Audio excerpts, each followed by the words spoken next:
Good morning, everybody. Is this thing on? Yeah, this thing is on. I want to start by thanking Pastor Gail for giving me the opportunity to talk. Really excited. If you don't recognize my face, that's usually because I'm in the back working with the kids. So I had to modify how I'm talking today a bit. So let me get straight to it because I don't have a lot of time. Today I want to talk to you guys about the audacious inheritance of the future.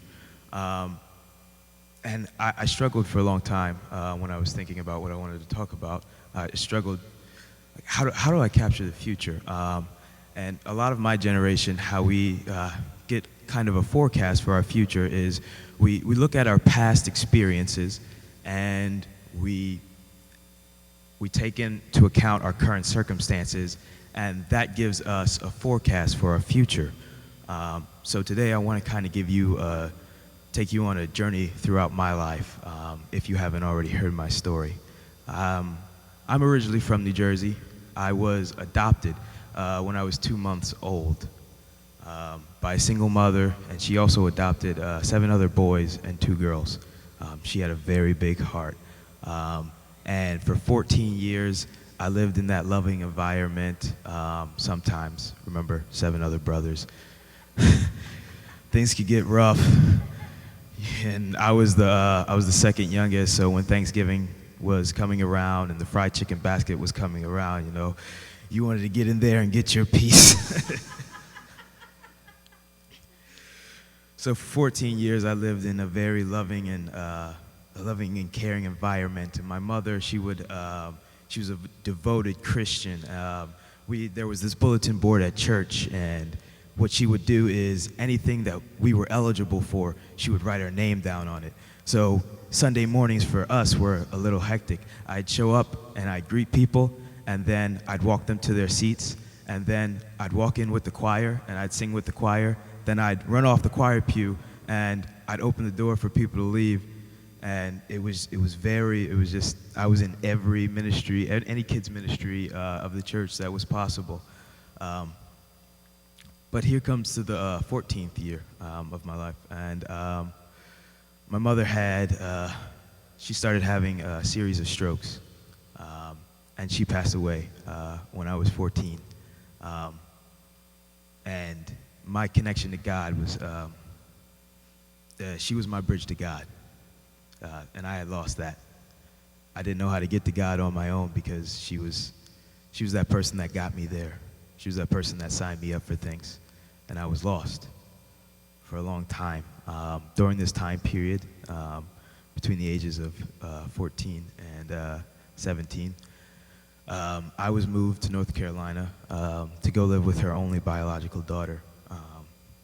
Unfortunately, her only biological daughter had no plan in mind for kids. So when I got there, I was dropped off at a shelter.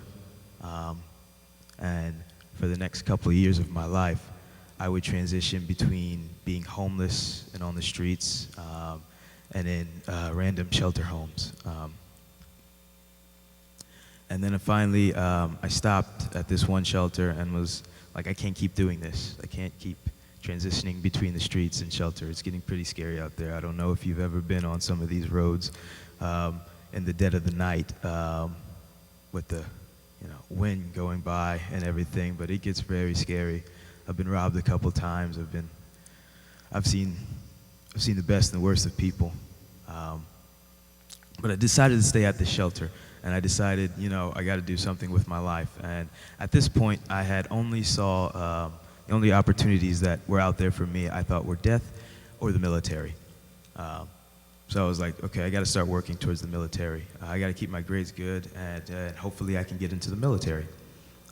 And then, a church organization comes by the shelter, and they start helping out, and I start to get to know some of the people. I get to know Jim and Camilla Price, and they adopt me into their family, and they pull me out of the shelter. And I start believing maybe I can start doing some other things. Maybe death and the military aren't the only options for me. But then I started running into some more roadblocks. I had to leave that environment, and I had to leave their house and find another place to live. And it's funny how present circumstances can sometimes give us spiritual. They can give us spiritual amnesia. You forget all the things that God has done for you in the past when you're faced with these new trials in your life. And that's what happened. I was faced with new trials, and I was like, okay, I got to revert back. What were my two options before that were certain? Death and the military. So I'll go back to that because that's what I know. And then, stuff started to get better, but I kept my two options. I always kept those two options. I was like, it's death or the military. That's all you have. So fast forward a bit to a year ago, about the summertime. Doug sits me down and he's like, okay, here's the plan. You got to go to college. And I'm like, okay, that's not in my plan. It was death or the military. He's like, you got to go to college or you got to get in the military. So I was headstrong. I was like, I got to get in the military. Got to do this because college isn't in my plan. I'm not that kind of guy. I'm not that smart. And military didn't work out. And I'm like, okay, I'm only left with one option now. And I really don't want to go down that path. But Doug was like, no, we believe in you. We believe you're smart, and we can. A lot of my friends were telling me that you could do this. You could do this.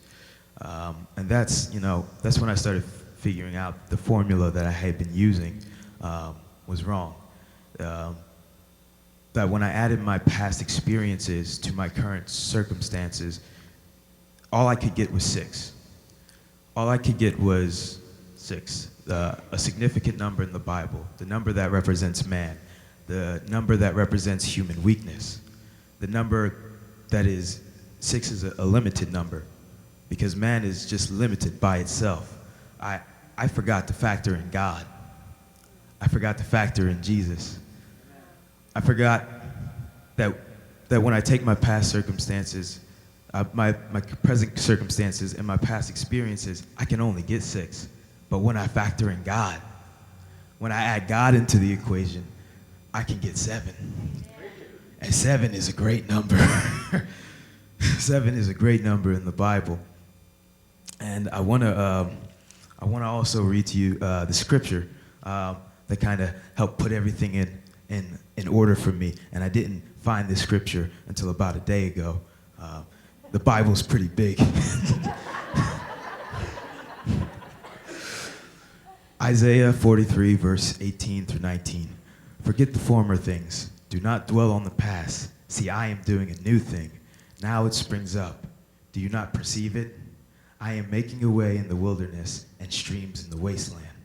And that just opened. I was like, if God can do that for Jacob, why can't he do that for me? If God could do that back then, he's had some time to age, so he can do probably much more now. So now I get to brag. I get to brag about you guys. I get to brag about my inheritance. I get to brag about everything this church has given me. And God does not give as the world gives. So although I have gotten a lot of physical things and a lot of worldly things from this church, I want to brag about the things that aren't so worldly, the things you can't exactly see when you walk up to me. I want to brag about the fact that this church has given me the true meaning of church. When I go to other buildings with pastors and congregations, I walk in there and I don't exactly feel it. But every time I walk into River Hills, I get this immense feeling of love. It's just this incredible feeling because church should be a destination. It's a group of people. It's a family. And that's the other thing. That's what I want to leave you with. This church has given me a family. This church hasn't just given me a family. It's given me several. It's given me more than several. It's sometimes you might see me on Sunday in the back, and you might say, "Hey, that's Michael Little over there," or sometimes Sometimes you might see me at that back table over there, and you say, "Oh, that's Michael Mullen over there." Oh, or sometimes you might see me sitting up front with Teresa and Joe, and you're like, "Oh, that's Michael Renner right there." Or sometimes you might see Doug giving me a stern talking to in the back, and you're like, "That's Michael Mayakuno right there." I know that kid. Or you might know me as Michael Love. You might know me as Michael Park. You might know me as Michael Martin. You might know me as Michael Knox. And that's the beauty of it. God took this orphan child, this child that was orphaned, and he filled him with so much love. He was like, "You want a family? I'll give you a family. I'll give you a family. I won't just give you one family. I'll give you a backup family. And I'll give you a backup family for that family when that family can't do it. If that family's not available, I got another family for you." So you prayed to me and you asked for a family. Now I'm gonna give you because when you factor me in, when you factor God in, he can do so much more than you imagined. And I just want to leave you with that. I just wanted to brag on you a bit. That's what you have given me. And that's more precious to me than anything in the world. So, thank you guys.